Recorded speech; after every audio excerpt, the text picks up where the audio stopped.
Miss Dempsey, that little smile still hovering about her lips, brought in the tea tray. In Featherhofton, of course, the weather was worse than in town. The bishop sat blocking the fire, looking chilly and shrunk in a shadow of himself. He had not been into the church yet. He was not pious except upon provocation. When he did go in, he would simply leap to the conclusion that his orders had been ignored. The statues upon their plinths were as good as new, each one with its iron circle of candles.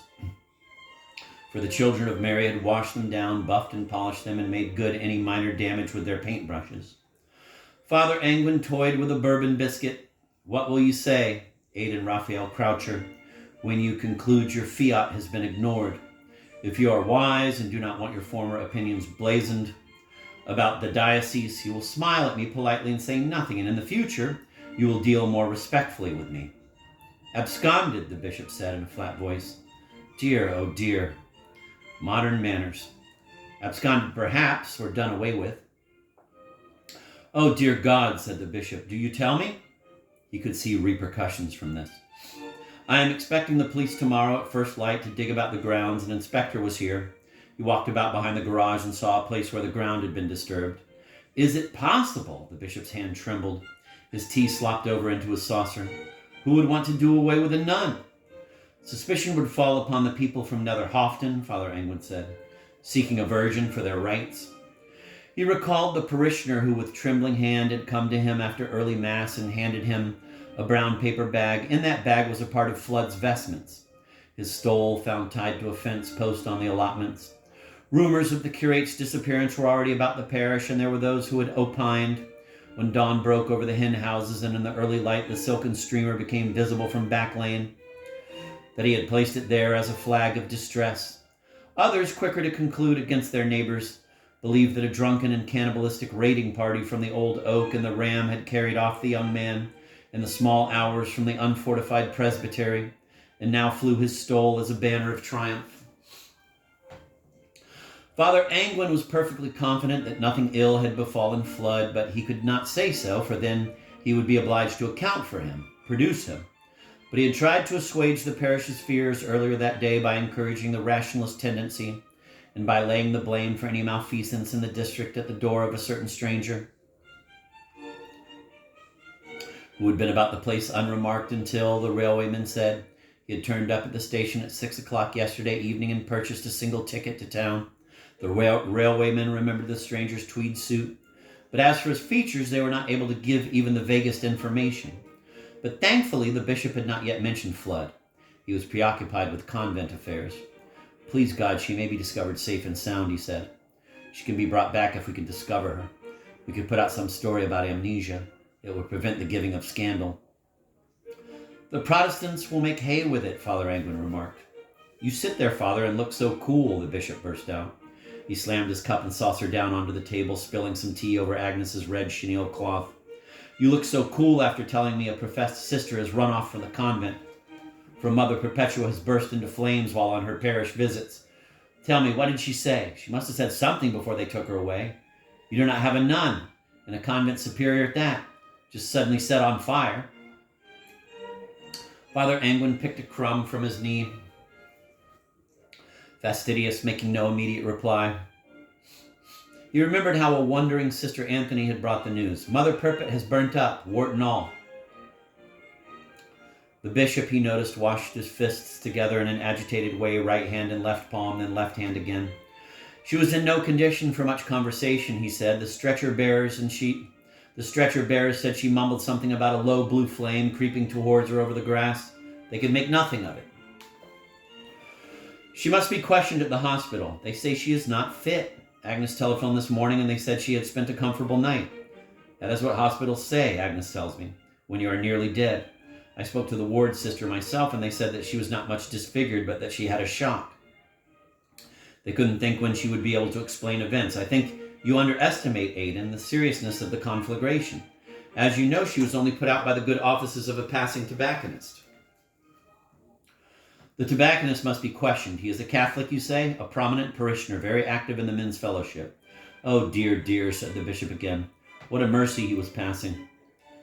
It is a bad business, this, Angwin. It is a very bad business. It looks very bad, and it all comes back on me. Do you think it was a diabolic manifestation? Angwin asked. Tosh, the bishop replied with a flash of spirit. Angwin gave him a warning look. Nuns have had their troubles in that line, he said. Demons threw St. Catherine of Siena into a fire many a time. They pulled her off her horse and tipped her into a freezing river head first. Sister Mary Angelica, a nun from Evro, was followed for 2 years by a devil in the form of a green scaly dog. He paused, enjoying the effect he was making. A Mother Agnes, a Dominican, was attacked by the devil in the form of a pack of wolves. St. Margaret Mary had her seat pulled from under her as she sat before the convent fire. 3 other nuns testified in writing that they saw the holy person repeatedly and by supernatural forces dumped on her backside. There must be some other explanation, the bishop said pathetically. You mean a more modern explanation, a more relevant one? Some ecumenical kind of a reason why it occurred. Do not torment me, Angwin, the bishop wailed. I am a man sorely tired. I feel there must have been some chemical reaction that caused it. The devil is a great chemist, Angwin said. Of course there are cases of it, people bursting into flames, though I have never heard of it in a nun. There is a case of it in one of the novels of Dickens, is there not? And that fellow has written a study of it. What do you call him? The fellow with the deer stalker and the violin? I think perhaps you mean Mr. Arthur Conan Doyle, Father Angwin said. I did not know you read such sensational stuff. More tea? They call it spontaneous combustion, the bishop said. He looked wild-eyed at the thought. Combustion, certainly, Father Angwin agreed. Personally, he doubted the spontaneity of it. He had doubted it once when he learned that McAvoy was on the scene. It is a wise man, he thought, who can tell the firefighter from the arsonist. In his room at the Royal in Northwestern, while women in cocktail dresses tripped downstairs to drink gin in the tomb-like bar, Fludd turned over in bed. Roisin O'Halloran stirred herself from her doze. She reached out, trailing her fingertips across his chest, and switched on the bedside lamp. It was 8 o'clock. They had not drawn the curtains, and a street lamp shone in, lending a parched, sublunary whiteness to the room. The lamp's silk fringe cast a pattern of massive loops onto the wall by the wardrobe. She sat up. She was beginning to feel a stiffness in the muscles of her inner thighs. Fludd said that they were muscles she had not used before. He said she could go along the corridor and take a hot bath and put in perfumed bath oil and revel in the steam and hear the spotless white tiles. He rolled onto his back now. His eyes were open, looking into the darkness. It must be time for dinner, he said. We could go down. Yes, she said, suddenly. Perhaps it had happened to her in her last bout of sleep. She had stopped caring so much about her clothes, her hair, the inadequacies of her new life exposed to view. She sat up, and now that she had stopped caring, let the sheets fall away. Her throat and the fine skin of her chest were mottled and glowing, and she brushed a hand across her breasts, which had begun to ache. How heavy they were. She cupped them for a moment. I must have a brassiere, she said, tomorrow. For tonight you must do without, Fludd said. I suppose if I were a man of great ardor, I would suggest that we stay here for the rest of the night. But they are said to have French food in this place, and I should like to eat some. You will come, won't you? Yes, she leaned over to put on her lamp, and sat huddled in the wreck of the bed, her ankles crossed and her knees drawn up to her chest. Before we get up, she said, read my palm again. You saw a star on it, didn't you? Will you look for it again? It is too dim in here, said Fludd. Later then, perhaps downstairs. The bishop seemed to have got paralyzed. He sat in silence, looking into the fire as if he were wondering about its nature. Father Angwin did not know whether he ought to get Agnes to cook something for them both. He wondered what she had bought that day when she went up street, and indeed whether, considering that up street hummed with rumor and speculation, she had remembered to buy anything at all. We might have a little something, he suggested to the bishop. I could ask my housekeeper to see about it. Whatever she has got, there should be ample for both of us. Father Fludd cannot join us, I'm afraid. He is dining elsewhere tonight. He had got excuses ready to cover for his curate's disappearance. Fludd has been bidden forth by a member of the men's fellowship, whose sister is visiting from the country and has brought a rabbit for a pie. Better still, Father Fludd has been invited to a funeral tea. He is out comforting the bereaved, and they will be having cold boiled ham. The bishop looked up. Fludd, he said. Who was Fludd? I know nothing of Fludd. Father Angwin heard what the bishop said. He did not answer. It was a moment before the implications came home to him. He sat very still. He was not surprised when he thought about it. He was not surprised at all. What was it the angel said when he explained himself to Tobias? Quote, I seemed indeed to eat and drink with you, but I use an invisible meat and drink. which cannot be seen by men, end of quote.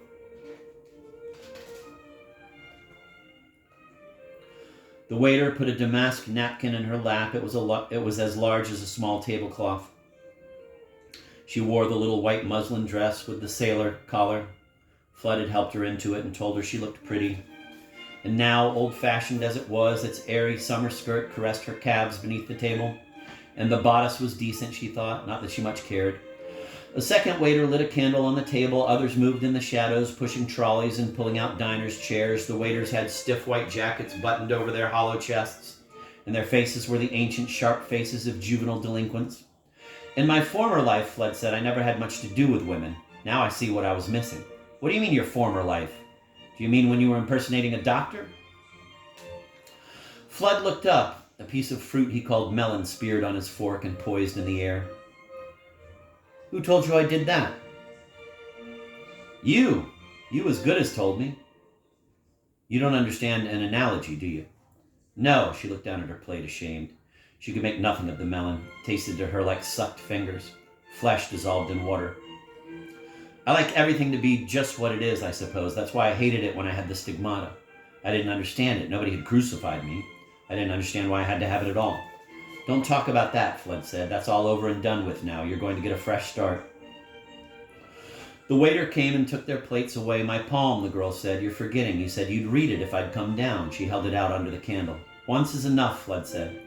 No, tell me again. I didn't listen properly the first time. I want to know my destiny. I can't tell you that. I thought it was written in my lines. I thought you believed in it.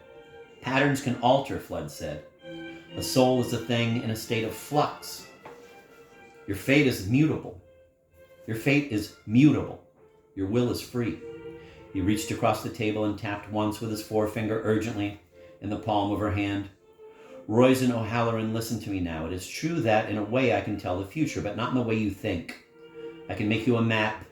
I can indicate to you a choice of turnings, but I cannot travel the route on your behalf. She dropped her head. Are you afraid? Fludd said. Yes. Good.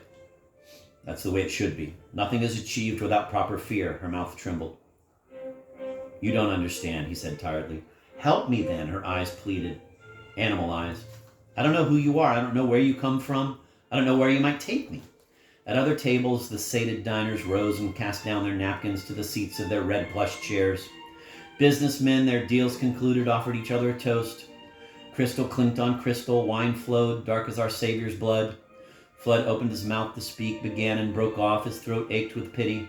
I should like to tell you, he said at last, for my own reasons, I cannot. What kind of reasons?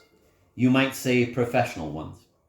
Because in the work of transformation, there are conditions of success. The art requires the whole man, and besides the alembics and retorts, the furnace and the charcoal, there must be knowledge and faith, gentle speech and good works. And then when all of these are brought together, there must be one further thing. Guarantor of all the rest, there must be silence. Fludd looked around the room, attracted the attention of the waiter, signaled that they were ready for their next course. The waiter brought other plates and then a little spirit burner, which he set up on their table. He whipped his white napkin around in an ostentatious way and flipped it over his arm. He seemed to be looking around out of the corner of his eye to see whether his colleagues were observing him. Then some meat came along in a sauce, and Royce and O'Halloran watched the waiter put it over the spirit burner to warm it for them. Then he poured something over it. A moment later, he set fire to the whole lot. Her cheeks burned in embarrassment for him. It was something even Sister Anthony had never managed. On the stove, yes, often, not at the very table.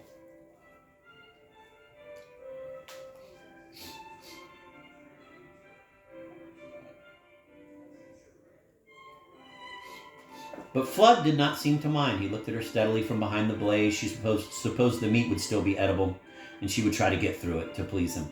At that moment, when the blue flame leapt up between them, illuminating the starched white cloth in his dark face, tears sprang into her eyes. This is all very well, she thought, while it lasts, but it won't last, will it? Because even hell comes to an end, and even heaven. Champagne, Fludd said to the waiter. Come on, man, look lively. Didn't I order champagne?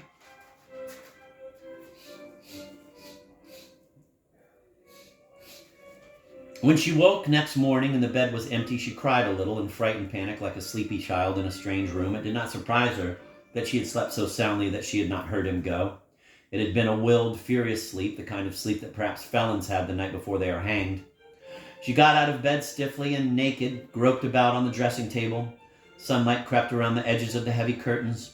She looked about the room. She was casting around for something, but she hardly knew what. But very soon she found what she was looking for. Her eye fell on a paper. He had left her a letter, it seemed. The eiderdown had fallen to the floor. Royce and O'Halloran pulled a blanket from the bed and wrapped it around her shoulders. She did not want to draw back the curtains. She switched on the lamp. Then she took up the paper. She unfolded it. His writing was strange, black, cramped, old-fashioned, like a secret script. The letter was brief. "The gold is yours. You will find it in the drawer." Not a word of love. Perhaps she thought he does not love in the ordinary way. God loves us, after all. He manifests it in cancer, cholera, Siamese twins. Not all forms of love are comprehensible, and some forms of love destroy what they touch. She sat down on the bed with the piece of paper, holding it in both hands as if it were some state proclamation. She twisted her bare foot on the carpet, right and left and right. It was a slip of the pen, she thought, when he put gold. Presently she got up, laying the note down on the pillow. She pulled open the top drawer of the tall boy, where his things had been. Now the drawer was almost empty. But he had left her the railwayman's kerchief, which he had torn from the fence pole as he crossed the allotments on his way to the station. "I left him something of my own," he had said. "I did not wish to go from the parish having made no mark." She picked the kerchief up, shook it out. She held it to her face. It smelled of peat and of coal fires, of fog and hen houses, of the whole year past. She folded it up and laid it on the tall boy's polished top. Apart from the kerchief, there was nothing but a drawstring bag of grubby calico, the sort of bag the children kept their marbles in, but a good deal larger. She picked it up and felt it. It was bulky and heavy. She pulled at its mouth and stretched it open. Inside, banknotes. Jesus, she thought, has he done some robbery? Is it spirit money, or would they take it in the shops? She took the first sheaf out onto her lap and held it as if she were weighing it. It looked real enough. It seemed that those little sixpences that he had put into his handkerchief had multiplied. There were notes of a denomination she had never seen before. Royce and O'Halloran emptied the bag. She turned the bundles about in her hands and rifled their edges. She did not know how much cash there might be. It would be a body's work to count it. She felt sure that it would be enough for anything she might want to buy.